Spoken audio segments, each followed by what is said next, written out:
रामकृष्ण हरी पंढरीची वारी आहे माझ्या घरी भाग क्रमांक 24 साठी आज आपण सातारा जिल्ह्यातील मान तालुक्यातील गोंदवली बुद्रुक अर्थात श्री ब्रह्मचैतन्य गोंदवलेकर महाराज यांच्या नगरीत आलेलो आहे।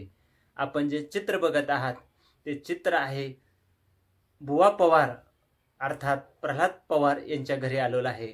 खरं तर त्यांनी आध्यात्मिक क्षेत्राची आवड त्यांना खूप दिवसापासून आहे आणि त्यांच्या घराशेजारीच त्यांनी एक स्वतंत्र मंदिर देवाचं बांधलेलं आहे। हे शंकराचं मंदिर आहे आणि आपण जे चित्र बघत आहात ते शंकराच्या मंदिरातील असून त्यांनी हे अध्यात्माची आवड खूप वर्षापासून जोपासलेली आहे। तर या आध्यात्मिक क्षेत्रात कसे वळले हे आता आपण खास त्यांच्याकडून जाणून घेऊया।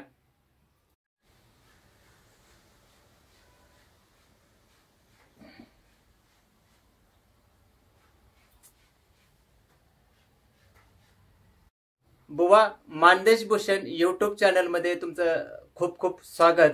एक सांगा तुमच्या वडिलांचं नाव काय आहे? धन्यवाद। आमच्या वडिलांचं नाव आप्पाजी बाबूराव पवार।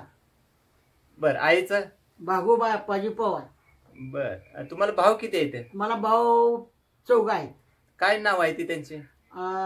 थोरले बंधू आमचे महादेव आप्पाजी पवार। बर, धाकटे बंधू मी प्रल्हाद आप्पाजी पवार आणि 3 नंबर बंधू आमचे विष्णू आप्पाजी पवार, 4 नंबर तात्याबा आप्पाजी पवार, असे 4 बंधू। बहिणी किती आहेत? बहिणी मला 2-3 आहेत, पण काय 2 बहिणी, एक बायडाबाई आणि दुसरी बायडाबाईच आहे। ती दोघींची नाव एकसारखीच आहे? एकसारखे, एक कोरेगावला राहते आणि एक वडूजला राहते।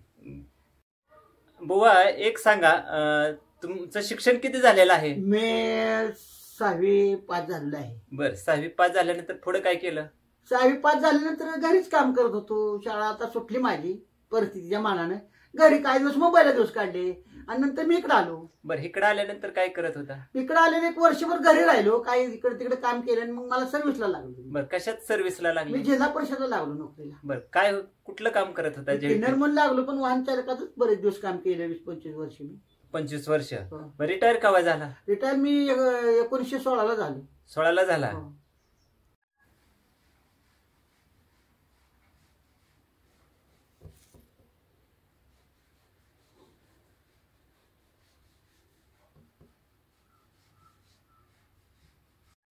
बुवा एक सांगा की आता आपण ज्या मंदिरात बसलेलो आहे ह्या मंदिरामध्ये शंकराचं मंदिर आपण बघितलेलं आहे, तर एक प्रश्न पडतो म्हणजे बघणाराला आणि ऐकणारांना की तुम्ही तुळशीची माळ गळ्यात केव्हा घातली आणि कारण काय त्याचं आहे? काय झालं, आमचं मूळ गाव पळशीला पारायण चालू होतं।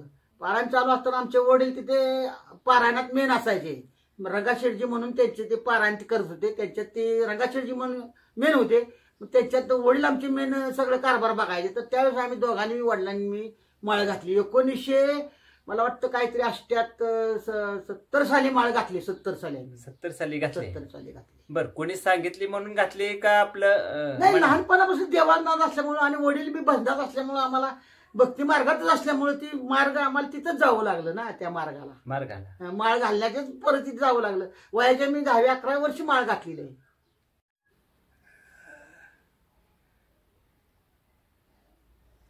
एक सांगा की तुम्ही माळ गळ्यात घातल्यानंतर तुमच्या कुटुंबामध्ये किंवा जीवनामध्ये कसे बदल होत गेले? काय झालं, आमच्या कुटुंबात तशी माणसं जास्त होती, परंतु माळ घातल्यानंतर भगवंतानं आम्हाला जरा दिवस चांगले दिले आणि काही दिवसानंतर नोकरी लागली। नोकरी लागल्यानंतर काही पगार मिळू लागल्यामुळे आमचं भगवंतानं चांगलंच केलं सगळ्या गोष्टीनं आणि सगळ्यांच चांगलं झालेलं। माळ घातल्यानंतर आमच्या घरात 10-12 जण माळकरी आहेत, त्यामुळे भगवंताच्याच मार्गात आमचं जवळजवळ सगळं घर असतंच, त्यामुळे काय अडचण नाही। बुवा अजून एक प्रश्न आहे तुमच्यासाठी। तो प्रश्न असा आहे की ज्या मंदिरामध्ये आपण बसलेलो आहे हे शंकराचं मंदिर आहे आणि खरं तर घराशेजारी म्हणजे असे दुर्मिळ ठिकाणी आपण बघतो की लोक स्वतःचं मंदिर बांधत असतात, शंकराचं असेल किंवा अन्य कुठल्या देवाचं असेल, पण तुम्ही नक्की शंकराचंच मंदिर तुमच्या बंगल्या शेजारी का बांधलं? कारण काय त्याचं आहे? काय आहे, मी लहानपणापासून शंकराचीच भक्ती करत होतो।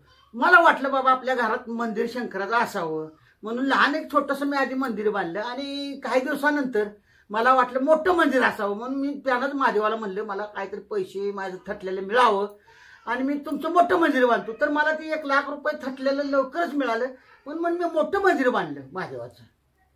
वा, तुम्ही मंदिर बांधलेलं आहे, पण त्याची सेवा कशी करता किंवा काय कार्यक्रम होतात का वर्षभर या मंदिरामध्ये? हा, मंदिरात काय असतं, काका ब्राह्मण काका शेवेला असतात, पहाटे 5ला तो रोज शेवेला येतात. आणि श्रावण महिन्यात आम्ही आता जेवण बिवण करतो देवाला महादेवाला. ते गावातली थोडीच फार 100-500 लोकांचं जेवण असतं आमच्या गावात, कारण ती दरवर्षीच असतं. आज मला मंदिर बांधून 25-30 वर्ष झाली, तेव्हापासून हे कार्यक्रम मी ठेवलेला आहे. वा, तुम्ही खरं तर माळकरी आहात आणि तुम्हाला सर्वजण बुवाच म्हणतात. खरं तर भाऊ कुणीच म्हणत नाही, पण बुवा म्हणतात. त्याच्यामुळं अजून एक प्रश्न आहे की आता जी पायी वारी आहे, आषाढी वारी असेल किंवा अन्य पायी वारी किंवा पायी दिंडी वारी सोहळा असतो, तर या सोहळ्यामध्ये पायी वारीमध्ये तुम्ही कधी सहभागी झालाय का? हा, ते आहे बरोबर तुमचं. आमच्या आई वडिलांनी बी 20 वर्ष वारी पंढरीची पायी वारी केली. शिकुबाबांच्या वारीत आमचे आई वडील नेहमी पायी वारीला जात होते. आणि त्यांचं जरा वय झाल्यानंतर मला म्हणले, बुवा तू करतो का वारी? तर म्हणलं मी करतो तुमच्या नंतर. मग माझे बी वारी 25-30 वर्ष झाले. मी ब्रह्मचैतन्य महाराजांच्या मठा ह्या वारीत नेहमी जातो, याला पंढरपूरला. आणि शिकोबा दादाच्या वारीत काही दिवस गेलो आणि शेवागिरीच्या सुद्धा काही दिवस वारीत गेलो. असं मी 25-30 वर्ष वारी पंढरीची केली. वडिलांनी मी यांच्या 25-30 वर्ष पंढरीची वारी केली. आणि दर महिन्याला मी पंढरपूरला एकादशीला ही कायम जातो. वडील बी जात होते. असं आमचं पंढरपूरचं सुद्धा सेवेचं पहिल्यापासूनच आहे. आणि पांडुरंगानं आम्हाला दिसताना फार दिलेलं आहे. कसं आहे, पांडुरंग आमच्या शब्दाला जागतो, कधी आम्हाला म्हणजे हे होत नाही भगवंत. अजून एक प्रश्न असा आहे तुमच्यासाठी. तो प्रश्न म्हणजे तुम्ही एवढे वर्ष तुम्ही आध्यात्मिक क्षेत्रात काम करत आहात. स्वतःच्या घराशेजारी मंदिर शंकराचं बांधलेलं आहे. खरं तर हे लाखो रुपयाचं मंदिर तुम्ही उभारलेलं आहे. वेगवेगळ्या पायी दिंडेवारी पंढरपूरला जातात, त्याच्यातही सहभागी होता आणि वडिलांची परंपरा तुम्ही पुढे टिकवलेली आहे. पण प्रश्न निर्माण असा होतो की या सर्वातून, आध्यात्मिक क्षेत्रातून तुम्हाला नक्की काय मिळतं? आता मी भक्ती मार्गात असल्यामुळे मला फार आनंदच मिळतो. भगवंताच्या ज्या ठिकाणी माणूस भगवंतापाशी जातो त्याला आनंदाची देव काय देतच नाही.